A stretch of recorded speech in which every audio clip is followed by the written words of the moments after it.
Is that? Yep. Are those? Yeah.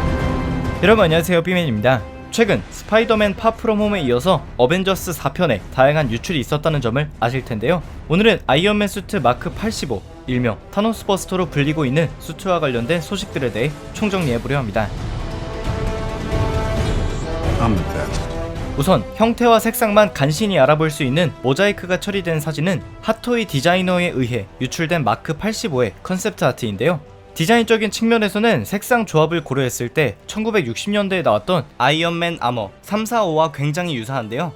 토니 스타크의 어벤져스로서의 전성기를 그리는 마지막 영화라는 점을 고려할 때 가장 오리지널에 가까운 코믹스 수트만큼 좋은 디자인은 없다고 생각됩니다. 당연히 영상을 여기까지 보신 분들은 왜 갑자기 마크 85라는 큰 숫자가 나왔는지에 의아해하실 것 같은데요. 많은 분들이 아시다시피 토니가 인피니티 워에서 사용하던 수트는 마크 50 블리딩 엣지였습니다. 즉 어벤져스 3편에서 4편으로 넘어가는 사이에 토니가 35개의 수트를 더 제작했다는 의미인데요. 이는 살아남은 어벤져스 멤버들 중 그림이 아닌 배우의 직접적인 사진이 유출된 블랙 위도우의 머리카락을 주목해 볼 필요가 있습니다. 자세히 보면 블랙 위도우의 머리끝은 아직 금발이 남아있습니다. 즉 붉은빛이 도는 갈색 머리가 어깨를 넘어서 자랄 때까지의 시간이 흘렀다는 것인데요. 여기에 최근 유출되기 시작한 어벤져스 4편의 시놉시스는 영화가 단순히 어벤져스 3편 바로 직후의 이야기만을 그리는 것이 아닌 여러 시간대의 이야기를 그리게 될 것이라고 했습니다. 이를 종합적으로 정리해보면 아이언맨 수트 마크 85는 토니가 어벤져스 3편 이후 지구에 돌아와서 꽤 오랜 시간 동안 제작한 수트들 중 하나라는 결론이 세워집니다. 그리고 이를 뒷받침해주는 자료로 인피니티 워의 프로모 아트로 사용되었던 이 이미지를 생각해볼 수 있는데요. 어벤져스 기지 내부에 토니와 여러 대의 아이언맨 수트가 서있는 장면입니다.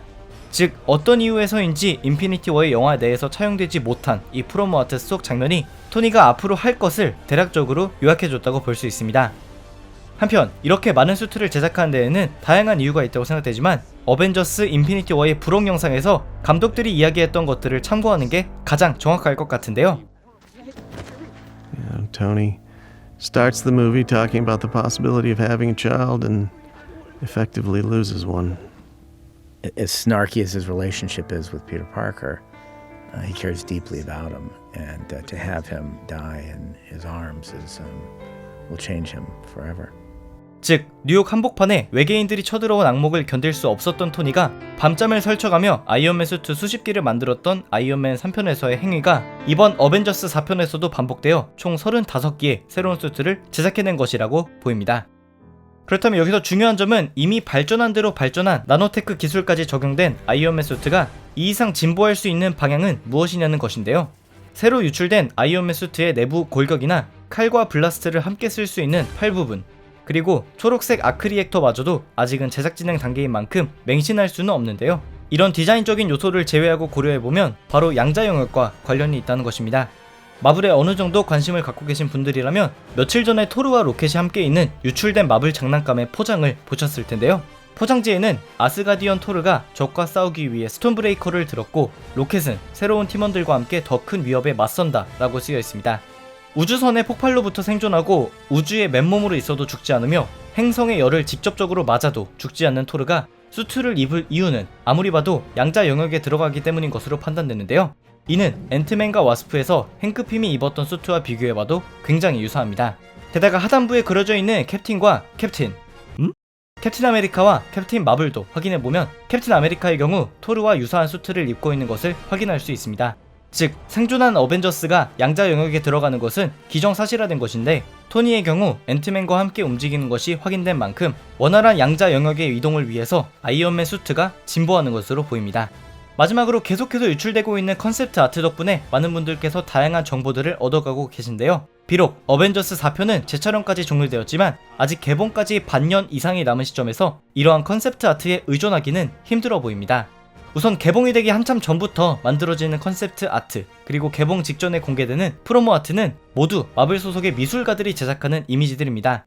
한 영화의 컨셉트 아트를 여러 명이 그리는 경우도 있고 영화의 컴퓨터 그래픽 작업이 시작되기 전에 제작자들과 최종 결정자들에게 최대한 다양한 디자인을 보여주기 위해 제작되는 게 이러한 컨셉트 아트인 것인데요.